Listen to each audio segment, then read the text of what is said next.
I grew up in Swiss Cottage in Camden with my mum. We used to live in Burnham Tower right at the top, so we had a great view over the whole of London. We moved to Ghana when I was about 8 years old, shortly after my dad passed away. My dad was a happy person, as anyone who knows him would tell you. He just seemed in general to be an optimist. Didn't seem to be a negative type of person who got angry much of the time. Seemed to get along well with people. That's something I picked up with my mum as well as my dad. So my mum she also finds it easy to start conversations with lots of people. She's always trying to learn something new or watching documentaries about something she's interested in and getting me into different things that I never even knew about before.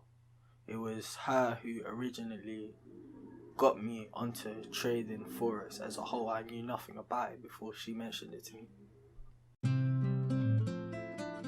I think living in Ghana gave me a different perspective on life and more appreciation for certain things, and also where my mum and my grandma and where I come from. So we came back to London when I was about 12 years old, and we moved in with my grandma in Rolly Way. Living with grandma is, when I think back on it now, was actually really good for me, I think, because sometimes it can get annoying living with an older person. You might not agree on all the same things, but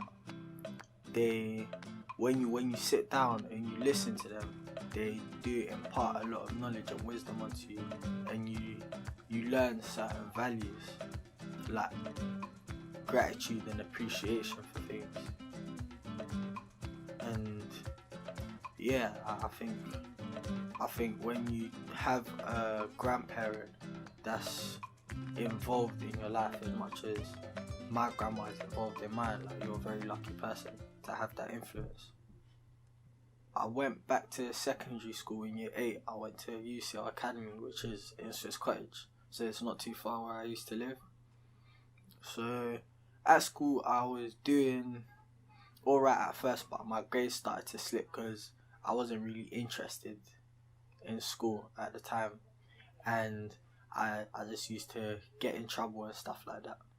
So I left secondary school when I was 15 years old, before I got my GCSEs, and I was just kind of floating in and out of different type of homeschooling and sort of stuff like that, and just getting in little bits of trouble here and there.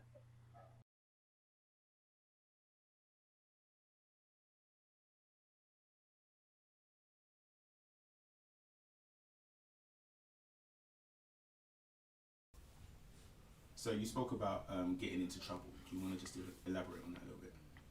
So in the summer before I left school, I was arrested with a knife, but luckily I got off easy and I was allowed to do just a few months of community service and learning how to fix bikes and stuff like that. And at the beginning of this year, I was arrested inside a house where I had £400 with me, and it was seized by the police because they suspected the money I had on me as proceeds of crime. But that case was thrown out because, I hadn't committed any criminal act. So this year, at the beginning of summer, I moved in with my uncle and my auntie in Stratford. Living with my uncle and my auntie and my cousins it's nice because obviously I get to help out with my little cousins every day and I love them a lot. My uncle and auntie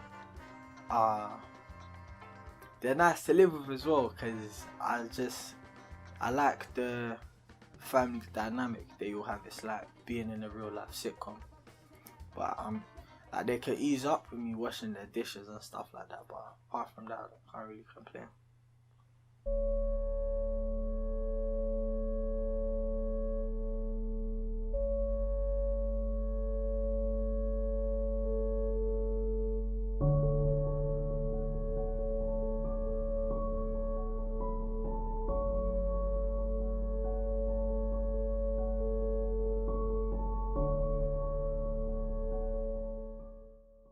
uncle introduced me to Desmond, and they enrolled me onto the Amey Finance Academy, which is what I've been doing up till now. I think it's been a very beneficial process because I managed to it's giving me goals to work towards, and a broader perspective of what could be possible in the future, and different types of people to network with, and to just see what can be achieved, you know, when you decide to work hard at something and make changes in your life. So also, since moving in with my uncle, my auntie, and my 2 little cousins, they've introduced me and put me in different environments with a lot of different types of people, like businessmen and like, you know, people like their friend Kwame, who's a businessman, their friend Colin, who is in property, and Desmond himself, who does the trading. And I think it's inspiring to see what you can do when you believe in yourself and you work towards it, because if you know Desmond, you know it wasn't that long ago he was a teacher, and now he runs this whole academy in One Canada Square. And the same with Colin, how he's told me all the jobs he's had before he got into property. But it's just, it lets me know that whatever I want to do, essentially if I work towards it, I can do it. There's nothing stopping me by myself.